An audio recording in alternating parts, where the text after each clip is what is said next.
G'day and welcome to another video with Better Pics. Hope this finds you all well. Today's video we're going to have a look at the new AI masking feature that is available in Adobe Camera Raw.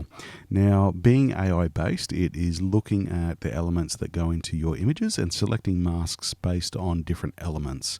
And some of those elements are sky, mountains, water, natural ground, artificial ground, architecture and vegetation. And for landscape photographers, this could be a really powerful tool. So let's have a look at how well it works and what our options are when we're using it. So we're going to start with 4 images. These images have had no edits on them and they are fresh out the camera when they were originally shot. So top scene is down at the docks in Finland, Cradle Mountain in Tasmania, forest in Alaska, and a waterfall that was photographed in New Zealand. All right, so let's have a look at this first one. The beauty of these 4 images is they will have a lot of the elements that are listed as options within this new landscape masking feature. If we go to masking, shortcut is M, and landscape, you're going to see it's going to go through a process of detecting what elements are within the image. And you can see it's detected 4 elements: sky, vegetation, water, and artificial ground. Let's select all of those. You can see as I hover over them, those different masks appear, and we're going to create those 4 masks. All right, so you can see based on that detection process that it has separated under separate masks those 4 different elements. All right, let's look at a starting point. Let's just have a look at each mask actually. You can see when I hover over each mask that there's a few issues. So some of the things that it's detected as those elements, it's not really doing a great job. You can see some of the water is appearing, or that mask is appearing on the boat or on the deck. And artificial ground, it's selecting some of the deck but not all of it. It's actually selecting some of the water over here. If we just select that mask, you can see over there, if we have a look at water, it's actually selected part of the inner part of the deck of the boat. Some of the deck, as I mentioned earlier, some of the outer part of the hull. Let's have a look at the sky. And you can see it's selecting some of the masts there and all the masts over here and the smokestacks in the distance there. If we have a look at the water, it's done a pretty good job of the water. There's some sections that haven't been selected, and it's over-selected on some as well, which I mentioned earlier. Right. So the beauty is with this mask is that I kind of see it as a process of just speeding up your process of selecting different parts within the image. It's a great way to start. Obviously, it's done a reasonably good job at selecting all of those elements, but you can see with the hover over the water and the water mask selected, we can actually add or subtract with that mask. So, for example, if we want to subtract, if we want to get rid of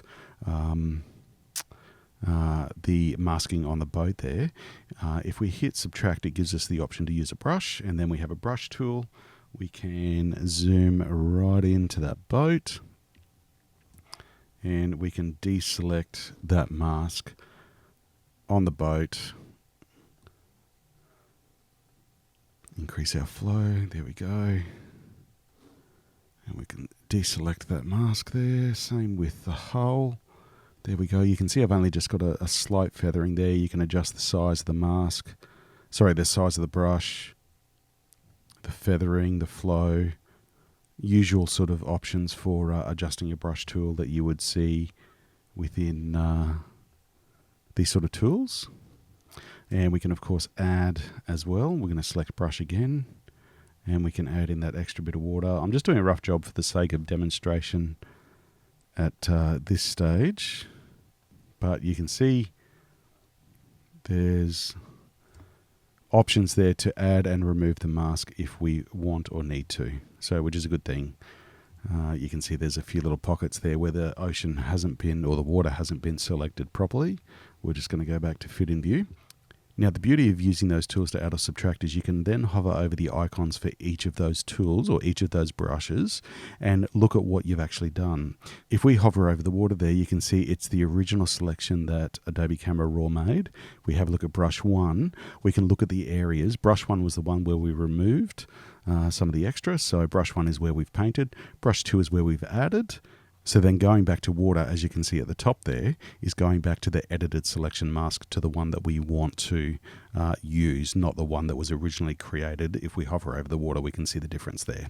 So great that you can not only add or subtract to the mask that's automatically created, But you can also look at the work that you've done, the work that was originally done by Adobe Camera Raw, and then the final outcome of the mask as well. So great effort there. Let's have a look at this next image. And we're going to go to landscape again. And it'll go through that detection process looking at what elements are within this image. And you can see it's detected sky, which it's done an okay job. You can see that some of the mountain there has been detected as the sky. Mountains, that's not too bad a job. Water, it's a little bit hit and miss, but again, that would be an easy update and fix. And natural ground, which again, a little bit hit and miss, but we could certainly clean that up. So again, we're going to select all four, create, and you can see all four of those masks are made super quickly and easily. Now, when it comes to the actual adjustment process, it then means within that masking tool that you can go down to your various tools and adjust any of the number of tools that you would normally use to adjust, be it exposure, contrast, highlights, shadows, whatever it may be, to get a final result that you're happy with.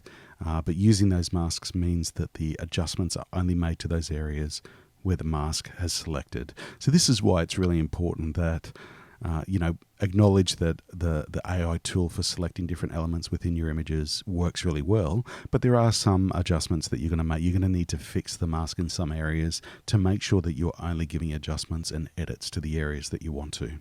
Let's have a look at the next image. Again, we're going to select landscape, and you can see it's only given us two options, mountains and water. I'm going to create those masks.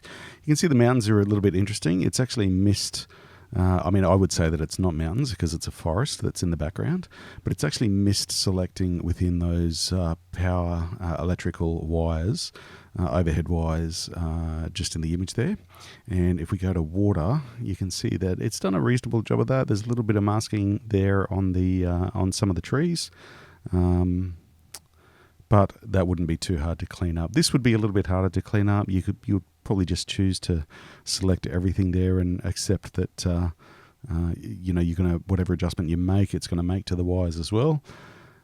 Pretty simple image, but yeah, a little bit interesting there as well. All right, let's have a look at this waterfall in New Zealand. I'm going to select landscape again. As we can see, we've got that dialog box telling us that it's working through the image. Okay, we've got sky, mountains, vegetation, water, and natural ground, and we're going to create all of those masks.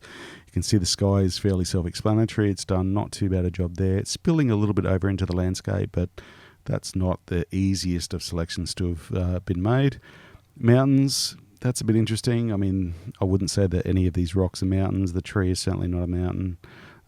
Hasn't done the greatest of jobs there. Vegetation, yeah, again, a little bit hit and miss. Better, certainly better than the mountains one, but a little bit questionable. Water, it's detected the sky as water, which obviously is not the case. It's done not too bad a job down the bottom here, but there's, as you can see over here on the left-hand side, a few areas that need to be touched up. And if we go down to natural ground, bit interesting as well. It's actually detected rock as natural ground. I guess you could classify rock as natural ground, but a bit interesting, yeah. So as we see with a lot of tools, and I've mentioned in previous videos, the AI tools are getting really good, and this certainly would be a good starting point for your masking or selection-based tools within Adobe Camera Raw. But I think it's important to emphasize that it really is just a starting point, and there would be refinements that you need to make. Relatively speaking, in my opinion, I think we're still very early in the AI journey, and I'm sure that with time these tools will become better. But remember, nothing replaces you as a creator, and nothing replaces your judgment and your eye for what you want to create with your images.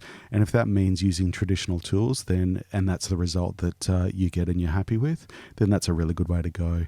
If AI is working for you, great. But remember, just have a look with a bit of a critical eye and check that, in this case, for example, the selections that are being selected by using AI are actually what you want for an outcome. So some really interesting updates with Adobe Camera Raw, and one that I think many people will successfully incorporate into their workflow.